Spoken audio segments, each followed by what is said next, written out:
কবরে এমন অসংখ্য লাশ দাফন হয়েছে যারা কাল থেকে নামাজ শুরু করার কথা ছিল। কাল যদি সুযোগ না হয় তাহলে কি করবে? প্রতিদিন বলো কাল পড়বে নামাজ। কাল যদি চোখ না খুলে তাহলে কি করবে? মুসলমান ও নামাজে অলসতা, এই দুইটি কথা কখনো একত্রিত হতে পারে না। নামাজ এমন একক হুকুম যা আসমান থেকে ওহীর মাধ্যমে আসেনি, বরং আল্লাহ তার মাহবুবকে নিকটে নিয়ে গিয়ে উপহার হিসেবে দিয়েছেন। সামান্য ক্লান্তিতে নামাজ ছাড়বে না। তাদের কাছে কিছু শিখো যাদের গলায় তলোয়ার, শরীরে তীরের হাজারো আঘাত সত্ত্বেও শেষ সিজদাটিও ছাড়েনি। নামাজকে বলো না কাজ আছে, কাজকে বলো আমার নামাজ আছে। তাহাজ্জুদের সময় যদি চোখ খুলে যায় তাহলে বুঝে নাও এই ডাক আসমান থেকে এসেছে। ব্যস্ততার কারণে এক ওয়াক্তের নামাজও কষ্টদায়ক মনে হয়, কিন্তু 5 ওয়াক্ত নামাজ তোমার ব্যস্ততম কঠিন জীবনকে নিশ্চিত সহজ করে দিবে।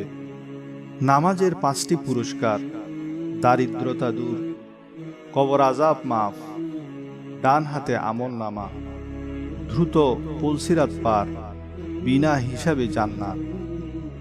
ফজরের নামাজকে তোমার নসিব বানিয়ে নাও, জোহরের নামাজকে তোমার অভ্যাস বানিয়ে নাও, আসরের নামাজকে নিজের তকদির বানিয়ে নাও, মাগরিবের নামাজকে তোমার আস্থা বানিয়ে নাও, এশার নামাজকে তোমার ভবিষ্যৎ বানিয়ে নাও। তারপর দেখো জিন্দেগি কতটা সুন্দর হয়। আল্লাহ তাআলা যার উপর অসন্তুষ্ট হন তার থেকে সিজদার তৌফিক ছিনিয়ে নেন। যেই লোক 5 ওয়াক্ত নামাজ আদায় করে সে আল্লাহর হেফাজতে চলে যায়, আর যে আল্লাহর হেফাজতে এসে যায় তার কেহ ক্ষতি করতে পারে না। নামাজে অলসতা ঈমানের দুর্বলতার আলামত। সকল সমস্যার সমাধান নামাজের সিজদার মধ্যেই রয়েছে। যে লোক ইচ্ছাকৃত ফজরের নামাজ ছেড়ে দেয়, আল্লাহ তাআলা তার চেহারা থেকে নূর ছিনিয়ে নেন। যে জোহরের নামাজ ইচ্ছাকৃত ছেড়ে দেয়, তার রিজিক থেকে বরকত উঠিয়ে নেওয়া হয়। যে আসরের নামাজ ইচ্ছাকৃত ছেড়ে দেয়, আল্লাহ তার শারীরিক শক্তিকে নষ্ট করে দেয়। যে মাগরিবের নামাজ ইচ্ছাকৃত ছেড়ে দিবে, সে তার সন্তানের দ্বারা কখনো উপকৃত হতে পারবে না। যে এশারের নামাজ ইচ্ছাকৃত ছেড়ে দিবে, সে কখনো শান্তির নিদ্রা যেতে পারবে না। ওযু করো যুবকের মতো, নামাজ পড়ো বৃদ্ধের মতো, দোয়া করো শিশুর মতো সাদা অন্তরে।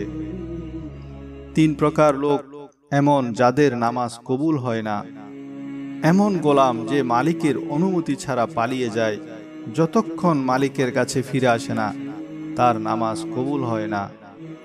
এমন নারী যার উপর স্বামী অসন্তুষ্ট, যতক্ষণ সে তার স্বামীকে রাজি করে না ততক্ষণ তার নামাজ কবুল হয় না। এমন লোক যে মানুষকে নামাজ পড়ায় কিন্তু মানুষ তার গুনাহের কারণে তার পিছে নামাজ পড়তে চায় না, তারও নামাজ কবুল হয় না। আল্লাহ তাআলা আমাদেরকে 5 ওয়াক্ত বা জামাতে নামাজ আদায় করার তৌফিক দান করুন। আমিন।